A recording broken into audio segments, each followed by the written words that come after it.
Наммухот гэдэг Монголын гар барилтын нэгдсэн холбоог одоо удирдаад явж байгаа юм байна.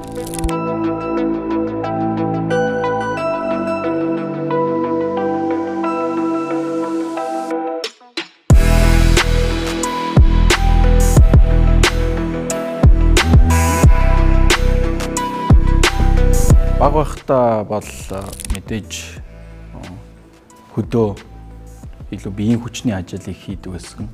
Өөдөр ах нар дээр яг хөдөө мал дээр тусалдаг байсан учраас тэр бол биеийн хөгжилд маш тодорхой нөлөөлсөн байх. Тэгээд жаахан намхан учраас нөгөө сургуульд ороод дунд сургууль бага сургуулийн дээр ороод үзэнгүүт хүүхдүүд ингэ жоохон дээрлэх маягийн уур амьсгал үүсчээ. Тэгээд тэрийг одоо яаж би нөхөж илүү сайн хүчтэй хүн болох уу, өөрийнхөө намхан байдлыг яаж одоо нөхөх үү гэж бодож байгаад тэр үеэр Джеки Чаны ч юм уу эсвэл Брюс Лигийн кинонууд их гардаг байсан. За би ийм амар зодтолдог болмоор байна. Ийм амар сайн одоо тулааны чадвартай хүн болмоор байна гэж бодсноос хойшоо жудоогоор хичээлж эхлээд, үндэсний бөхөөс хичээлж эхлээд, гэрийнхээ гадаа мшаг зөхөж махаад. Яг тийм одоо байдлаар спорт руу ороод тэгээд хүчний спортод нэлээд дуртай болсон. Би өөрөө хүчтэй байхын тулд яг нөгөө хүчний төрлийн дасгалууд хийжсэн чинь би тодорхой хэмжээнд өөрчлөгдөж байгааг хараад энэ тал нь бас илүү гоё юм байна. Тэгээ фитнесээр нэлээд хичээлж жагаад оюутан байх үедээ Солонгос руу очоод тэгээд тухайн үед бол олон улсын оюутнуудын ийм баг наадам болсон гар барилдааны. Тэгээд тэр үед яг тэр бүсийн тэмцээнд нь төрүүлээд гар барилдаанаар. Тэрнээс хойшоо за энэ спорт бас гоё юм байна. Ер нь надад их таарах юм байна.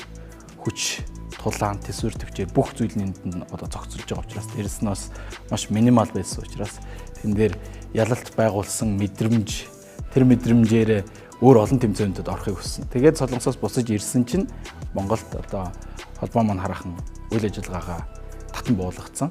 Тэгээд ах нар маань амьдралын маш их завгүй байдал дотор холбоогоо үргэлжлүүлээд ингээд хийгээд явах дээр асуудал байгаа болохоор одоо миний дөө хийгээрээ үргэлжлүүлээд шинээр байгуулад шинээр хийгээрээ тэгээ ямар нэгэн байдлаар бүгдээрээ нэгдээ туслаж дэмжиж хамтдаа урагшилцгаая гэдэг тийм одоо зөвлөмж авсан. Тэгээд холбоогоо шинээр байгуулад нэгдсэн холбоо гэдэг шинээр байгуулад тэгээд одоо хүртэл тэмцээн уралдаан хийгээд явж байна. Эхний ээлжинд ерөөсө таниулах процесс нэлээд удаан байсан. Яг тэр хүмүүс чинь яг гар барилдааныг хөдөлгөхгүйгээр ингээд ширээд партн дээр ингээд үздэг л гэж боддог байсан болохоос яг энэ олон улстай стандарт ширээтэй, дүрмтэй, тамирчны ёс зүйн кодтой гэдэг бас олон улстай тэмцээн болдог гэдгийг ч мэдэхгүй байсан.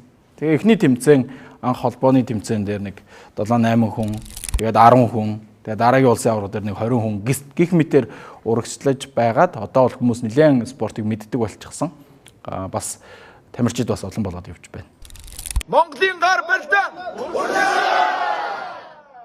2000 гаруй жилийн өмнө 2500 жилийн өмнө ч гэсэн яг ийм одоо яг Афин дээр тулаан болоод те яг спортоор тулалддаг байх үед ч гэсэн гар барилдаан байсан юм байлээ. Тэгээд маш олон олдборуудаас за хэвтээд гар барилдаж байгаа тамирчдын одоо дүрс зургууд бас алдсан байт юм байлээ. Тэгэхээр нэлээд дээхэн үеэс эхэлтэй гар барилдааны спорт бол одоо түүх нь бол тийм 1800-аад оны үед бол японочууд яг сууж ягаад үздэг гар барилдааны одоо яг хэвтэй байдлаар үздэгээс ингээ баг дээшилж байгаа юм л да. Энэтхэгт бол хэвтэйгээс аюу олон тэмцээн уралдаан зохион байгуулагддаг байсан. 1950-ад оноос хойш бол Америкийн олон мужуудад тэмцээн зохион байгуулагдаад 60 он гарахад олон улсын тэмцээн буюу олон улсын гартаа илүү бяртай залуучууд дэлхийн аваргын төлөө тэмцэлддэг тийм одоо холбоо анх үүсгэн байгуулагдаад одоо бол өндөр шагналын сантай янз бүрийн тэмцээнүүд зохион байгуулагдаад тэгээд явж байгаа.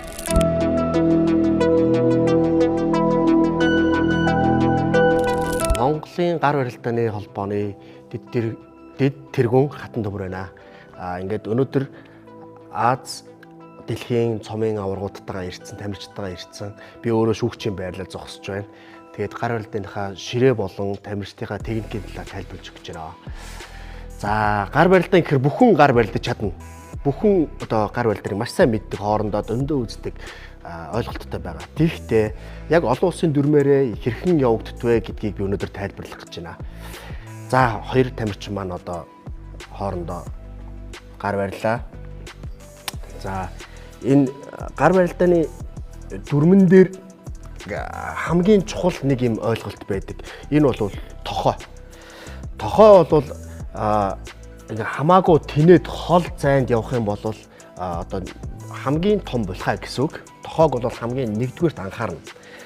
Ямарваа нэгэн одоо хашаач байдаг юм уу? Одоо ямарваа нэг юм нурах гэж байгаа, унах гэж байгаа хүч үйлчилж байгаа үед бол жижигхэн тулаас тавихад л одоо тогтдог шүү дээ, тийм ээ.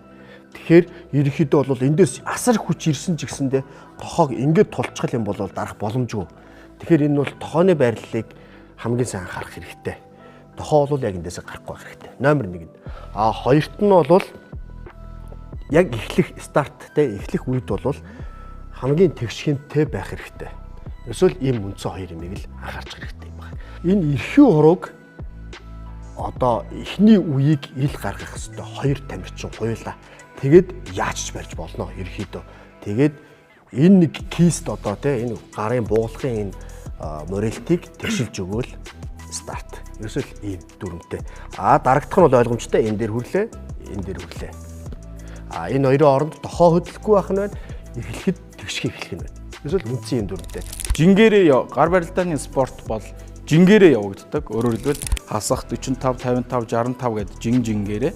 Тэгээ яг баруун зүүн гараар тусдаа аварга шалгаруулдаг. Тэгээ жингээрээ үздэг. Биеийн бүх булчингууд идэвхтэй оролцдог. Бас айгүй минимал гэсэн хэрнээ сэтгэл зүйн хүч, биеийн хүч, тэсвэр, төвчээр, тесрэлт гэдэг маш олон зүйлүүдийг цогцлоосон өртөг багтай хүчний спорт. За, манай хоёр тамирчин одоо эхний одоо хамгийн үндсэн техник болох одоо хүүк гэдгийг явуулж үзүүлье. Хүүк буюу одоо ер нь бол амар энгийнээр бол юм мушгих техник. За, мушгид түгжээд цааш нь дарна. Ингээл энийг бол хүүк гэдэг байгаа. Дараагийн техник бол одоо топ рол гэдэг байгаа.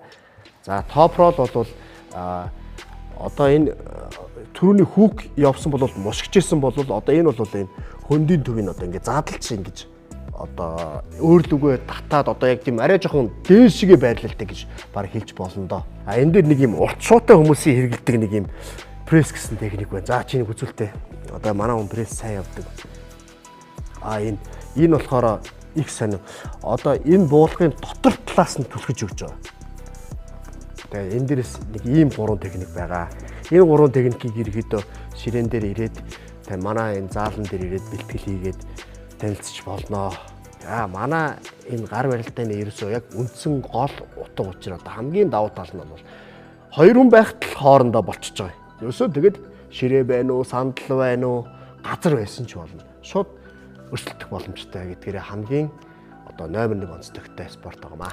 Гар барилдааны спортоор хичээлснээр яг ингээд сэтгэл зүй дээр мэдээж маш том өөрчлөлт орно. Илүү дайчин сэтгэл зүй, эрэгтэй хүний хувьд ийм дайчин хүчрхэг сэтгэл зүй суудаг. Мэдээж булчингийн одоо ажиллагаанууд бол гарын атгалдаас эхлүүлээд гарын шуу, мөр одоо 2 толгойд 3 толгойд гар тэрчигтэй нурууны булчингууд тэрчигтэй. Тэгээд доошо ширээн дээр яаж үзэхээс хамаарат хөлийн булчингууд ч гэсэн маш идэвхтэй ажилдаг учраас хоёр гараа одоо адил төвшөнд бэлтгэлийг нь хийх юм бол гарнаасаа хулаад нуруу хүртэл бүх булчингууд маш идэвхтэй ажилдаг учраас би ерөнхий хөгжилд маш том хувь нэмэр болдог. Хүн болгоны булчин шөрмөсний чадамжаас шалтгаалаад тогтмол стандартчилсан ийм бэлтгэл эдэн хоногт эдэн цагаар хийгээрэй гэж зөвлөх нь учир дутагдaltaй. Аль зэрэг төвшний одоо гарын хөгжилтэй вэ, нурууны булчингийн хөгжилтэй вэ гэдгээс шалтгаалаад програма гаргадаг гэсэн үг. Ер нь дор хаяж 3 өдөр бэлтгэл хийн. Гэрийн орчинд бэлтгэл хийх боломжтой. Ер нь өөрөө энэ спорт аягүй минимал учраас заавал жим дээр очиод зориод бэлтгэл хийгээд авах шаардлагагүй. Гэрээ орчинд одоо 5 литрийн канистертай усанда жудогийн ч юм уу тайквондогийн бүс ороож ягаад гараар дээшээ ингэж эргүүлэх дасгал бол үндсэн дасгал нь байдаг. Тэгээд гэртээ тийм гантил диск байхгүйсэн ч гэсэндээ 5 кг 10 кг-ийн литрийн ус бариад ингэж хийх бас боломжтой байдаг гэсэн үг. Тэгээд олон төрлөөр хийн л дээ дасгалаа мэдээч. Тэгээд гарын дотор талын шууны хэсэг шуу болон бугалгыг холбосон булчингууд гаалан бүрний булчингууд илүү их итвэхтэй ажиллаж одоо ачаал авдаг гэсэн үг. Тэгээд төрнүүхэн дээр мэдээж таталтуудыг олон янзаар хийдэг. Тамирчид бол 17 18 оноос эхлүүлэл дэлхийн аваргын мөнгө хүрэл медалуудыг түүж ирсэн байна. Тэгээ одоо бол дэлхийн аварга, дэлхийн цом, Азийн цомын тэргуун байруудыг авцсан. Тамирчид маань бас пара төрлийн ангиллал гэж байдаг. Пара төрөл дээр бол Монгол бол нэлээд олон одоо мундаг цайн тамирчид төрөн гарч байгаа. Тэгээд энэ удаа бас пара дээр бол Азийн цомын болон дэлхийн цомын бүсийг аваад ирсэн тийм багтан амжилттай байна. Мэдээж бусад тамирчид маань ч гэсэндээ амжилттай явж байгаа. Дэлхий дээр ранкаараа 5-д орж байгаа тамирчин ч байна. Сая болсон дэлхийн цомоос хүрэл мөнгөн медалийг аваад ирсэн олон тамирчид байна.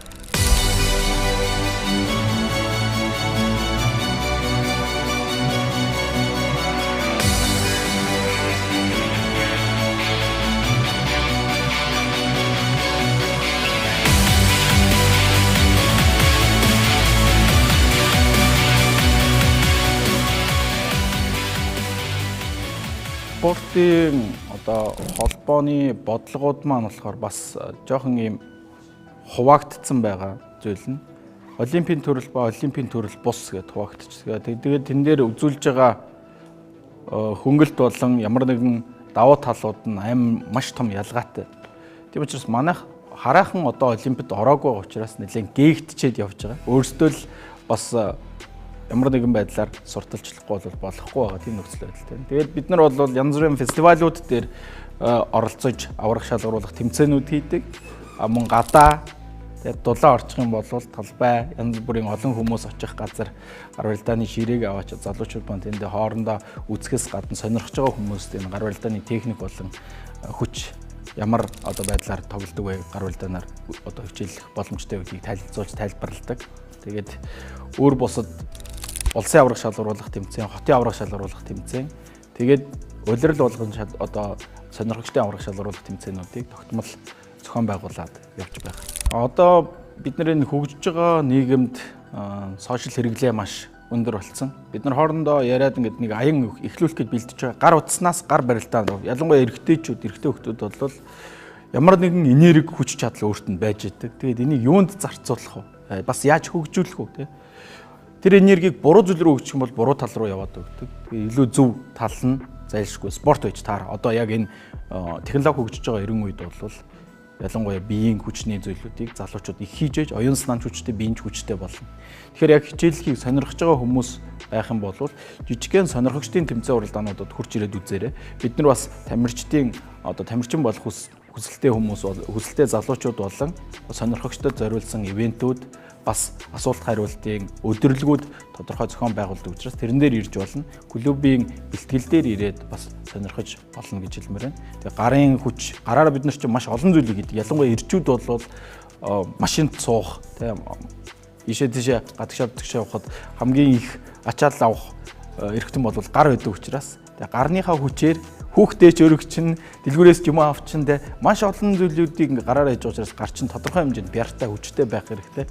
Тэгэхээр тэрний төлөө гар гэлтгүй ер нь биеийн бүх одоо бие бялдар тэр чигтээ өөр хүчтэй байхын төлөө нийт биеийн ерөнхий хөгжлийн дасгалуудыг ч гэсэн хамт хийдэг учраас илүү хичээллээд үзэх юм бол сэтгэл чинь хүчтэй болно, олон найз нөхдөд болно. Бас дээрэс нь илүү дуртай болоод ирэх юм бол олон тэмцээн уралдаануудад өөрийнхөө амьдралын аль нэг үед батлан харуулах зүйлтэй болно гэсэн үг. Гадаа гудамжинд ширээг аваад гарах юм бол хүмүүс энэ ширээ юун ширээ юм бол энэ юунд тавцсан юм бол гэж нэгдүгээрт нь гайхаж хардаг. Хоёрдугаарт нь яг тэр ширээн дээр манай тамирчид орилолтоо ол ингээл хүчээ гаргаад бүх хүчээ гаргаад хоорондоо ингээд спарринг хийгээд бэлтгэл үзэх юм бол бэлтгэлийн батал гэх юм уу. Тэгж үзэх юм бол хүмүүс бүр маш олноороо татагдаад ирдэг. Юу болж байгаа, яаж байгаа гэдэг. Тэгээд тэр дотроос жоохон одоо гартаа, бяртай байгаа хүмүүс нь өөрөө тэгж мэдэрж ирсэн, бодож ирсэн хүмүүс нь за би нэг үзээд алддаг юм билүү гэдэг тийм сэтгэл үүсээд тэгээд тэнд тамирчидтай маань хоорондоо баатал хийгээд заалгадаг. Тэгээд тэр бас айгүй сонирхолтой. Тэгэхээр энэ гар барилдааны спорт бол айгүй олон хүмүүсийн анхаарал нь татаж чадах тийм спорт. Тийм учраас янз бүрийн спортын өдөрлөгүүд, фестивалуудад гар барилдааны спортууд тогтмол оролцоод явж байгаа. Тэгээд энэ удаа 3 сарын 20, 21, 22-нд болох Michelle Expo дээр болох Will Fit and Health гэдэг экспо болно. Тэгээд энэ экспон дээр өсвөрийн гар барилдааны тэмцээн 20-нд нь болно. 23-нд нь бол манай гар барилдааны шилдэг тамирчдын дундах боцот баатал явагдах болно. Тэгэхээр тэрийг бас та бүхэн үзэж сонирхоорой. Гар барилдааны спортын гайхалтай байдлыг бас мэдрээрэй гэж хэлмээр байна. Хүн болгон ялангуяа эрчүүд хүчтэй байх хэрэгтэй. Хүч ээжж хүн амьдраад явдаг. Тэгэхээр хүчийг хаанаас олж авах вэ? Нийгэм хөгжиж байгаа энэ үед, технологи хөгжиж байгаа энэ үед бие биелтраа хөгжүүлээд бие физиологийн хүчтэй болох хэрэгтэй. Мөн эрдэм мэдлэгийн хүч, боловсролын хүчтэй болох хэрэгтэй. Хүмүүжлийн үндсэн суурь, хүн чанарын хүчтэй болох хэрэгтэй. Эдгээрийг бүгдийг нь өөрсдөө цогцлоогоод амьдарч ажил бид нар аз жаргалтай амьдарч чадна. За тэр дундаас онцгойлон хэлэх юм бол гар барилдаанаар хичээлснээр таны гар бие биелтар хүчтэй болохоос гадна сэтгэл зүрхч нь бас амьдралын олон хэцүү зүйлүүдийг даван туулахад даван гарч чадах сэтгэл зүйн хүчтэй хаттай болно гэдгийг бас хэлмээр байна. Тэгээ гар барилдааны спорт бол маш өртөг багтай учраас олон залуучуудад одоо энэ гар барилдааны спортоор дамжуулаад өөрийгөө ялан дийлэх жинхэнэ хүчтэй байдал гэдэг нь юу гэхээр өөрийгөө ялан дийлээд хүч сууснаас гадна бусдыг илүү сайн сайхан руу урин дуудаж, бусдад илүү сайн зөвлөж заадаг хүн бол жинхэнэ хүчтэй хүн шүү гэдгийг давхар хэлмээр санагдлаа. Яагаад тэгэхээр дөнгөж саяхан болсон сошиалоор гарсан дээрлэхэлттэй холбоотой янз бүрийн бичлэгүүдийг үзээд сэтгэл өвдсөн. Тэгээ спортын хүмүүс бол илүү хүчтэй байх тусмаа илүү хүмүүст зааж өгдөг, илүү гайхалтай замыг нээж өгдөг, хаалгыг нээж өгдөг шүү гэдгийг бас ташрамданд дурдъя гэж хэлмээр.